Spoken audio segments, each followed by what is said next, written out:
Hi, it's Tash. Welcome to Tash's Library. Today's video is going to be my July TBR game, my favorite video to film.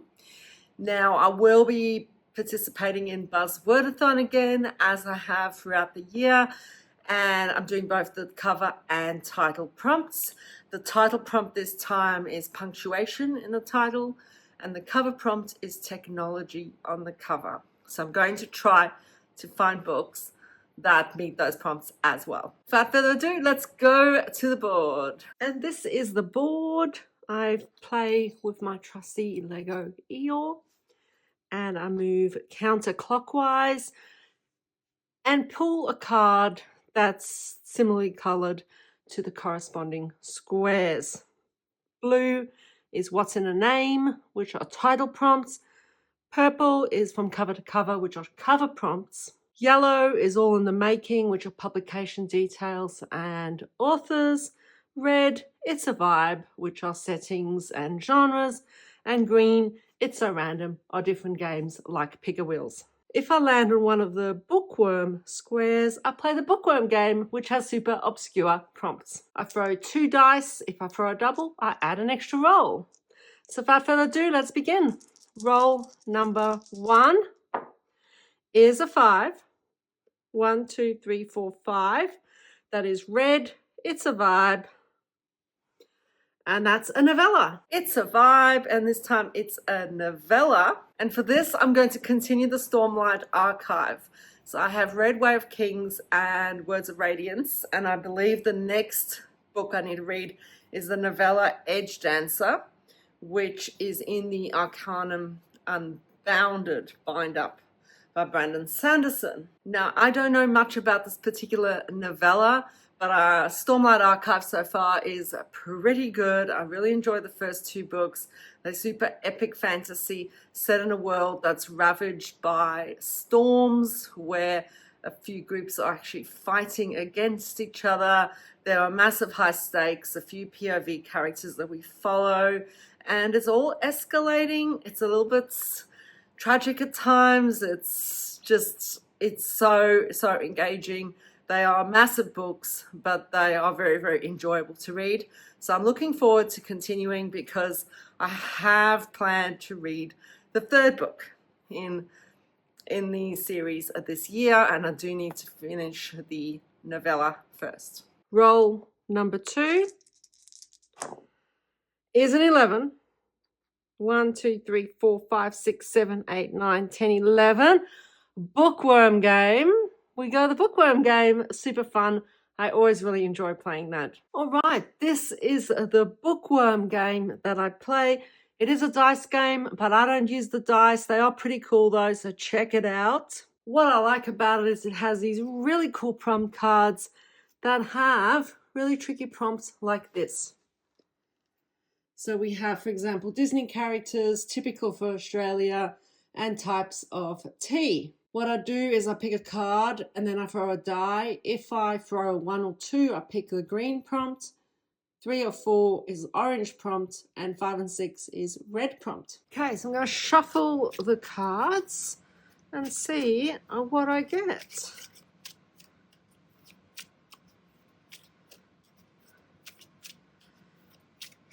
Oops. All right, let's do this one. All right, something dark, a day as a barber, something slimy. Ooh, that could be hard. All right, see, something dark. Okay, I can work with that. Bookworm game, and I pulled the prompt something dark. So I kind of decided, do I go with dark cover or do I go with like a darker themed book? And so I decided to go with a little sort of horror book that I picked up. So this is part of the Penguin Weird Fiction collection, and this is called Claimed by Gertrude Barrows Bennett. Woken from his sleep by an urgent request to attend to a new patient, Dr. John Vanneman is soon at the home of Jesse J. Robinson, a wealthy industrialist struck gravely ill after a struggle for burglar. The thief was after Robinson's most prized possession, an item he jealously guards. a mysterious green box etched with a single line from an unknown language. Soon, Vanneman and his niece are drawn into an odyssey, a voyage towards the box's ancient, terrifying origin. So this is supposedly the greatest novel by one of the pioneering female voices in horror writing, a masterful intertwining of fantasy, philosophy, and terror. So I think that kind of meets the prompts. And you know what? It's super skinny and kind of cool because I've never actually read weird horror. So we'll see how this one goes. Roll number 3 is a 9. 1, 2, 3, 4, 5, 6, 7, 8, 9. Green. It's so random. And pick a wheel. Awesome. I go to the pick a wheel with all the books that I want to read. It's so random, and we have a pick a wheel. All right, so I have gone to my pick a wheel. All right, so this is a wheel of names, and I have most of the books that I want to read and that I own on here. And I'm going to spin and hope I get something really, really good. And it feels terrifying, that's what it is. The Scar by China Miéville. I'm okay with that. It's a big book, but I'm okay with that. All right, and we got The Scar by China Miéville. So I've had this for ages. I actually picked this up in a secondhand bookshop for $5, and it was pretty new real looking, but it's quite a chunk. It's sort of a loose sequel to Perdido Street Station, which I absolutely loved. It was the weirdest book I've ever read. So basically it's this fantasy world where you've got all these weird species. You just got humans kind of interacting with cactus people and bug-headed people and all sorts of things. And then this strange character turns up and asks for help, and it just sets off a whole chain of events that is just incredibly insane, and it's just so good. I read that years ago now, and I've never actually continued with any other China Miéville, and I would like to finish up this Baslag trilogy and then maybe try some of his others as well. Roll number 4 is an 11. And that's 1, 2, 3, 4, 5, 6, 7, 8, 9, 10, 11. Another green. Physical book D12. All right, so I've chosen 12 books that I own physically, and I'm going to mix them up and then throw the die. So I've got A Language of Dragons, Revenger, Retribution Falls, Upgrade, Chaos Terminal, The Stranger Times, The Voyage of the Basilisk, The Caves of Steel, Consider Phoebus, Strange Beasts, Mickey 7,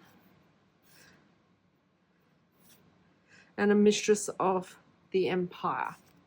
All right, so I'm just going to try and shuffle them up. Not that it matters because I'm going to actually throw the die. But anyway, so let's see if we can actually maybe do it so that I've got like 1, 2, 3, 4, 5, 6, 7, 8, 9, 10, 11, 12.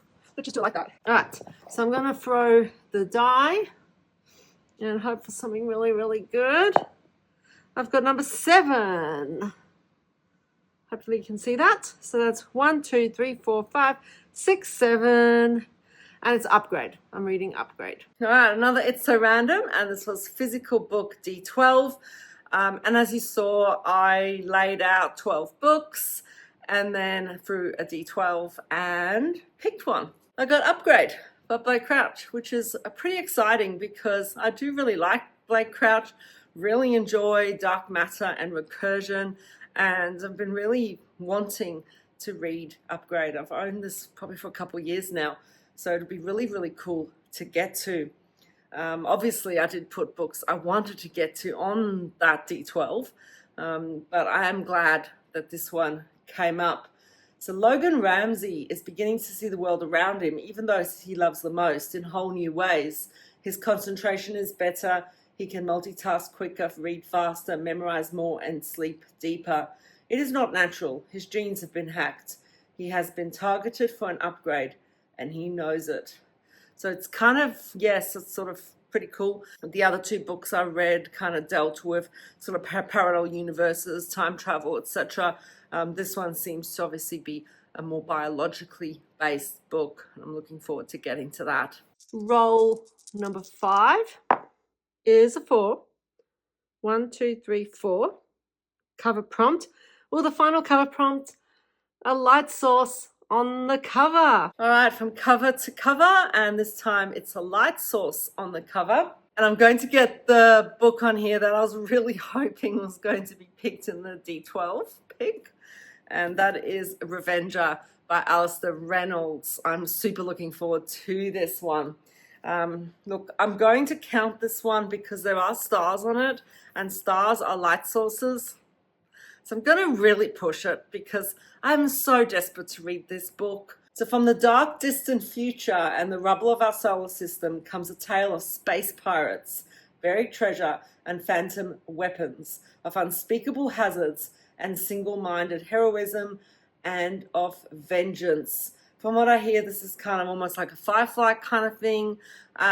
Space Pirates is cool because it's on my R Fantasy bingo board. And you know what? I really enjoy Alistair Reynolds' science writing. Like, just his science is top notch, as you'd expect from a scientist. But they're just so fun, so enjoyable, and so deep in terms of the ideas within them. So I'm looking forward to what he does in terms of a series about space pirates. I've finally gone through all my purple prompts, so I get to add all the ones I'd already pulled in previous games back to the game. So I'm going to shuffle them all and see what happens. I do like cover prompts. I'm glad I went through them all. All right. Roll number 6 is a 7. 1, 2, 3, 4, 5, 6, 7. Red. It's a vibe. A book featuring witches, wizards, or druids. It's a vibe, and it's a book featuring wizards, witches, or druids. All right, so this one, I'm going to take the opportunity to get a Kindle book on my TBR, and this one is Hammered by Kevin Hearn, which is the 3rd book in the Iron Druid series. And this is just like so good. So it follows like a 2,000-year-old druid. He's the last druid. He's living in America at the moment with his wolfhound Oberon, who he speaks to, the best animal companion on the planet. And it just has all these sort of pantheons of gods coming in. So cool. Celtic mythology. Some of them have had Indian mythology, Roman, Greco mythology, and I believe this 3rd one has Norse gods in it. So super looking forward to that. It's just such a fun read. And yeah, it's nothing super deep, but they're just so enjoyable, funny, and I cannot wait to continue this series. Roll number 7 is a 4. 1, 2, 3, 4. A cover prompt. A symbol on the cover. Another cover to cover, and that's a symbol on the cover. I quite like these ones because I kind of just have to look for any sort of diagram that symbolizes something else. So for this one, I'm going to pick Breakfast with Einstein. Now, the reason I'm picking this one is because it does have like a picture of the sun, but it also has, like, for example, a formulaic picture of an atom, which represents the atom. It's also got formulae. So it's got E equals mc squared, which are symbols. So it's got mathematical symbols in it. It's got all sorts of quotients on it. Look, I think this counts. I think it counts. And I'm super looking forward to this one. One of my aims for this year is to read a lot more science nonfiction, and I'm really enjoying getting to it. And look, it matches my top, which is superb. So this exciting physics doesn't just show up in billion-dollar experiments like the Large Hadron Collider or in extreme astrophysical environments like black holes.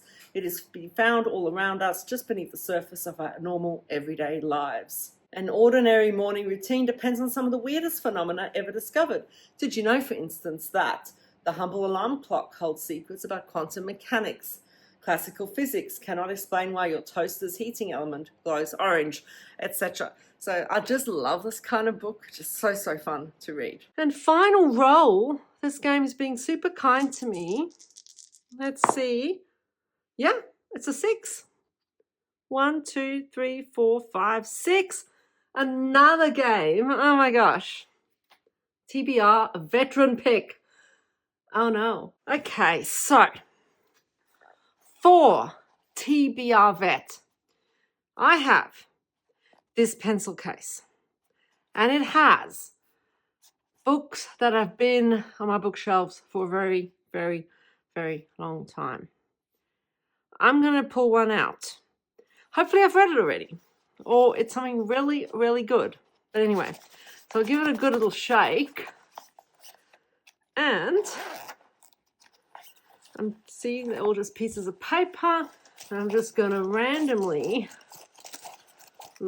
pull one. Let's see what I've got. I'm so nervous. Okay, they're little foxes.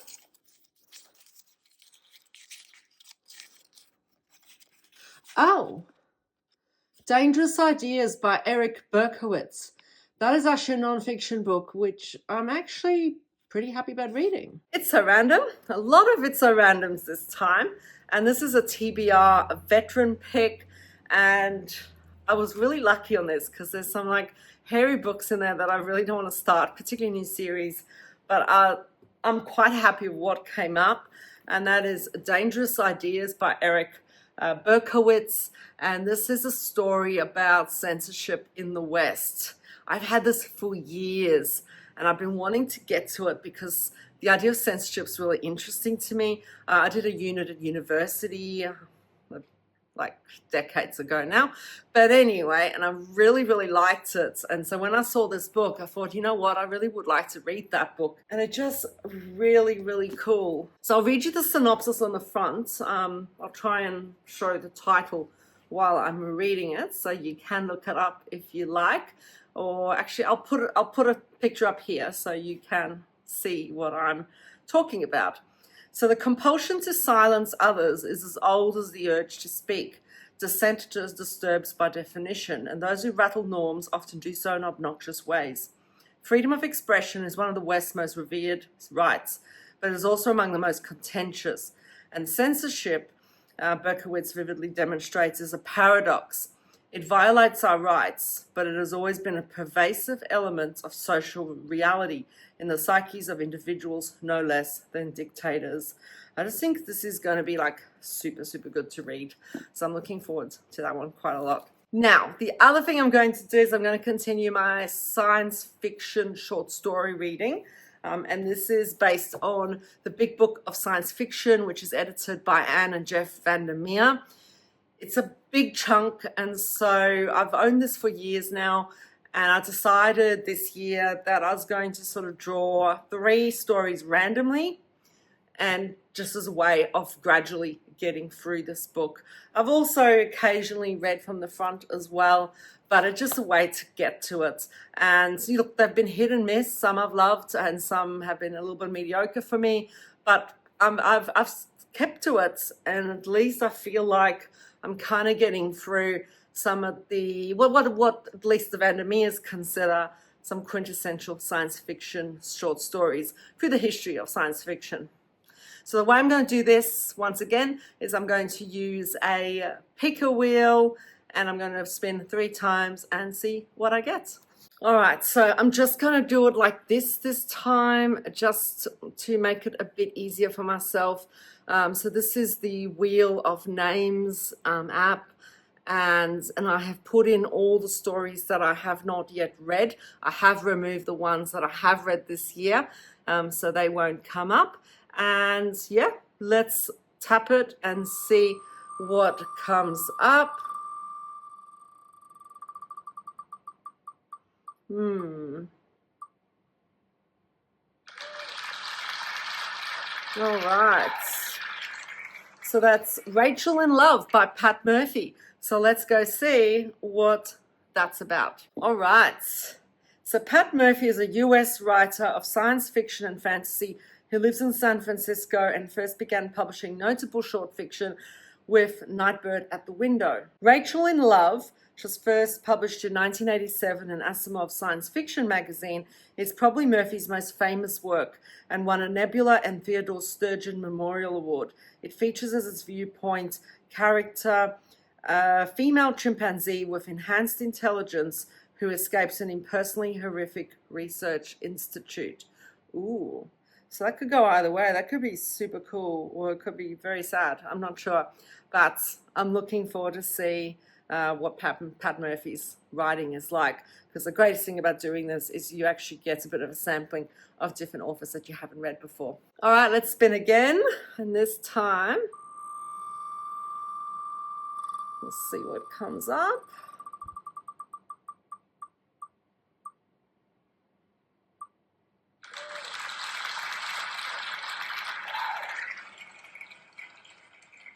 Okay, so that's Tlon Akbar Orbis Tertius by Georges Louis Borges. All right, so Georges Louis Borges was an Argentine writer, essayist, poet, and translator, noted in science fiction circles for his often fantastical short fiction work. He never wrote a novel. Tlon Akbar Orbis Tertius formed part of a famous 1941 collection of stories titled The Garden of Forking Paths, but was first published in Sur in 1940, an Argentine literary magazine published by Ocampo. It has since been translated in English and published many times in many places, the first being in 1961. The story crosses between the boundaries of fiction and reality by mentioning real people. Interesting.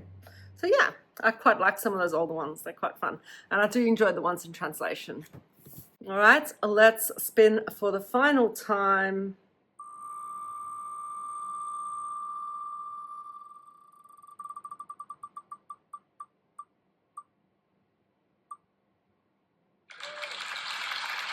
All right. So that's The Man Who Lost the Sea. Well, I didn't say who that was by. This one's by Theodore Sturgeon. So that's pretty cool. So he was, of course, a US writer of science fiction, fantasy, and horror who was inducted into the Science Fiction and Fantasy Hall of Fame in 2000. So the lyrical The Man Who Lost the Sea, published in 1959 in the magazine of fantasy and science fiction, pushed back against the romanticized can-do vision of travel to the moon while engaging in another kind of deeper and more profound romanticism. So it renovates a particular astronaut trope in science fiction, but it also has elements in common with the stories by Delaney and Knight. In this volume, they more sharply undercut Golden Age science fiction assumptions. And this story was Arthur C. Clarke's favorite. So that sounds really, really cool. And it's quite a short one too. I'm looking forward to that. That sounds superb. All right, and that is it. So that's my TBR, which is not bad. So yes, I've got 8 books, and obviously this one I'm only going to read a novella within it, and of course I have a Kindle book as well. It's doable, 2 nonfiction, quite a lot of sci-fi. Yeah, I'm super looking forward to that and to the short stories. So thank you for watching, and until I see you next time, take care.